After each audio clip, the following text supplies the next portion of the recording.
નમસ્કાર, આપ જોઈ રહ્યા છો સ્પાર્ક ટુડે ન્યૂઝ। બોડેલી તાલુકાના રણભૂણ ગામે સતકેવલ વિદ્યા મંદિરની સામેના ભાગમાં માર વિસ્તારમાં વિવેકભાઈ પટેલના ખેતરમાં નજીક છેલ્લા 5 દિવસથી ખેતરોમાં ગામ લોકોને દીપડો નજરે પડ્યો હતો। દીપડાને જોઈને તેઓ પોતાનો જીવ બચાવી ત્યાંથી ભાગી ગયા હતા। સમગ્ર બનાવની જાણ ગામના સરપંચ ઘરે પ્રકાશભાઈને કરતા તેઓએ બોડેલી વન વિભાગને જાણ કરતા વન વિભાગ દ્વારા તાત્કાલિક કાર્યવાહી હાથ ધરી સ્થળ પર મારણ સાથેનું પાંજરું ગોઠવ્યું હતું। દરમિયાન શનિવારે મારણની લાલચમાં દીપડો પાંજરામાં આવી જતાં પાંજરું બંધ થઈ ગયું હતું। દીપડો પાંજરે પુરાયાની જાણ થતાં જ મોટી સંખ્યામાં ગ્રામજનો દીપડાને જોવા માટે પટેલ ફળિયા સામે આવેલા માર વિસ્તારમાં દોડી આવ્યા હતા। બનાવની જાણ બોડેલી વન વિભાગ આરએફઓ જ્યોત્સનાબેન રાઠવાને થતાં ફોરેસ્ટર હિતેશભાઈ, ધવલભાઈ, બીટગાર્ડ પ્રિયંકાબેન, રમતાબેન, નિકુલભાઈ સહિતનો વન વિભાગનો સ્ટાફ ઘટના સ્થળે પહોંચ્યો હતો અને ત્યારબાદ પાંજરે પૂરાયેલા દીપડાને સલામત રીતે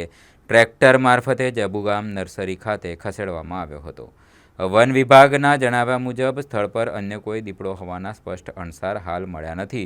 તેમ છતાં ગ્રામજનોને સાવચેતી રાખવા, ખાસ કરીને ઢોર ઢાંખર બાંધવાના સ્થળે રાત્રિના સમયે લાઇટ ચાલુ રાખવા તથા દીપડો નજરે પડે તો તાત્કાલિક વન વિભાગને જાણ કરવા અપીલ કરાઈ છે। રણભૂણ ગામે મારવાડા ખેતરમાં દીપડો પાંજરે પૂરાયો છે અને એક દીપડી છે કે દીપડો કંઈ ખબર નહીં પડતી, પણ એ ખેતરમાં બાટાના ખેતરમાં ભરાઈ ગઈ છે અને પબ્લિક ઘણી બધી જોવા માટે આવે છે અને તે પેલું ઉપકારા બોલે છે તે સંભળાય છે। શું નામ તમારું? રાઠવા સુભાષભાઈ બોલુભાઈ। કયું ગામ? રણભૂણ।